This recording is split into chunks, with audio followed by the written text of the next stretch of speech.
नमस्कार दोस्तों, कानपुर मशरूम में आपका फिर से स्वागत है। दोस्तों, हमारे चैनल पर इसी तरह से प्यार बनाए रखें और लाइक, सब्सक्राइब और शेयर इस चैनल को जरूर करें। आपको मशरूम से रिलेटेड विभिन्न प्रकार की जानकारी आपको इस चैनल पर मिलती रहती है। आज का जो सब्जेक्ट है, मशरूम भूसे को हम धूप में सुखाएं या छांव में सुखाएं। बहुत सारे लोगों का कमेंट आ रहा था कि सर मैं भूसे को कहाँ पर सुखाऊंगा। ये बहुत अच्छा कमेंट है, क्योंकि ये सभी लोगों के मन के अंदर, जो नए ग्रोवर है खासकर उनके मन के अंदर तो ये क्वेश्चन रहता ही रहे कि हम भूसे को कहाँ पर सुखाएं, धूप में सुखाएं या छांव में सुखाएं। तो सबसे पहला ज़रूरी है कि भूसे को धूप में आपको सुखाने की बिल्कुल आवश्यकता नहीं है, क्योंकि भूसा का जो मॉइस्चर है, अगर आप जैसे गर्मियों के दिनों में यदि आप धूप में सुखाते हैं तो अचानक उसका मॉइस्चर जो है ख़त्म हो जाएगा। तो आपके भूसे में मॉइस्चर की भी आवश्यकता है। तो आप एक काम कर सकते हैं कि जब भी आप जो है भूसे को पानी से बाहर जब आप निकालते हैं तो उसको आप पहले आधा एक घंटा तक पानी को निथरने के लिए किसी ऊंचे चीज़ों पर आप रख दें। जैसे बोरी में आप निकालते हैं तो बोरी के नीचे कोई ईंट वगैरह लगा कर रखेंगे तो उसका जो पानी है वो निथर जाएगा। डालिया वगैरह में निकालते हैं, टब वगैरह में निकालते हैं तो उसका पानी जो है अच्छे तरीके से निथर जाए, ये ध्यान रखेंगे। इसके बाद आप उसको जब धूप में डालेंगे तो आपका वो जो है 2-3 घंटे के अंदर जो है आसानी से वो सूख जाएगा। क्योंकि अगर आप रासायनिक विधि के थ्रू यदि आप जो है भूसे को स्टराइज करते हैं तो सबसे पहला ज़रूरी है कि उसमें का जो फॉर्मेलिन और बेबिस्टिन है, जो केमिकल्स है, उसको तो ख़त्म करना बहुत ज़रूरी है। और उसको उड़ने के लिए ही हम क्या करते हैं, एक तो एक्स्ट्रा जो उसमें मॉइस्चर है भूसे में वो ख़त्म हो जाए और आपका जो केमिकल है वो ख़त्म हो जाए। तो जब भी आप जो है भूसे को छांव में कोई शेड के नीचे यदि आप डाल देते हैं, साफ़ सुथरे जगह पर, अगर आपके पास नीचे फर्श अगर आप साफ़ सुथरा नहीं है तो आप तिरपाल पर भी उसको डाल सकते हैं। और ध्यान रखें कि उसमें आप जो है करीब 3-4 बार उलट पलट भूसे को ज़रूर करें, ताकि जो भी केमिकल वगैरह है, जो फॉर्मेलिन वगैरह है, वो बिल्कुल अच्छे तरीके से ख़त्म हो जाए।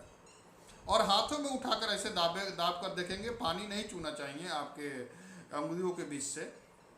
और नमी लगभग आपका 30 से 20% ही भूसा में रहे तो आप उसकी बिजाई आप आसानी से कर सकते हैं। ज़्यादा नमी रहेगा, ज़्यादा मॉइस्चर रहेगा तो आगे चलकर आपका बैग वगैरह ख़राब हो सकता है और उसमें कई तरह की बीमारियां भी लगने की संभावनाएं रहती हैं। इसलिए आप ये ध्यान रखें कि भूसे में जो मॉइस्चर आपको रखना है वो 30 से 20% ही रखना है, इससे ज़्यादा नहीं रखना है। बरसात के दिनों में आप क्या करेंगे कि आप घर में कुछ ऐसे जगहों पर आप भूसे को सुखाएंगे पंखे के नीचे, ताकि पानी को जो छींटे हैं वो ना पड़े। और जब भी आप भूसे को उलट पुलट करने आप जब भूसे के आसपास में जाते हैं तो अपने जूता चप्पल थोड़ा सा साइड रख के जाएं, हाइजीन थोड़ा मेंटेन करें। क्योंकि मशरूम में आप जितना अच्छा से हाइजीन आप यदि आप मेंटेन करते हैं, मशरूम का जो है उतना ही अच्छा आपका उत्पादन आता है। दोस्तों, आपको उम्मीद करता हूं कि ये जानकारी आपको समझ में आ गया होगा।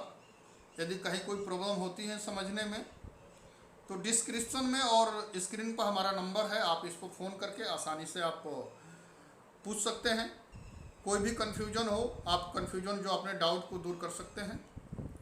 और मशरूम से रिलेटेड आपको कोई भी किसी भी प्रकार का यदि कोई हेल्थ या उसका जो mushroom seed, formalin, Bavistin, bag, बीज, कंपोस्ट या मशरूम में लगने वाले और भी कोई टूल्स यदि आपको आवश्यकता है और आप मंगाना चाहते हैं तो आप मेरे इसी नंबरों पर फ़ोन करके आप आसानी से मंगा सकते हैं। घर तक आपको डिलीवरी की सुविधा है और हमारे सेंटर से आपको घर तक डिलीवरी करा दिया जाएगा।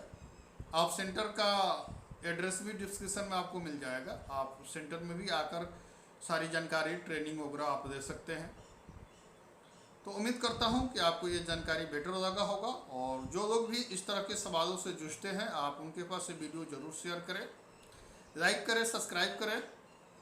क्योंकि आप जब सपोर्ट करते हैं तो एक मोटिवेशनल मिलता है, ताकि हम आगे और भी आपको जो है मशरूम से रिलेटेड महत्वपूर्ण जो जानकारी है वो आपके सामने हम लेकर आएँ और आपको बताते रहें।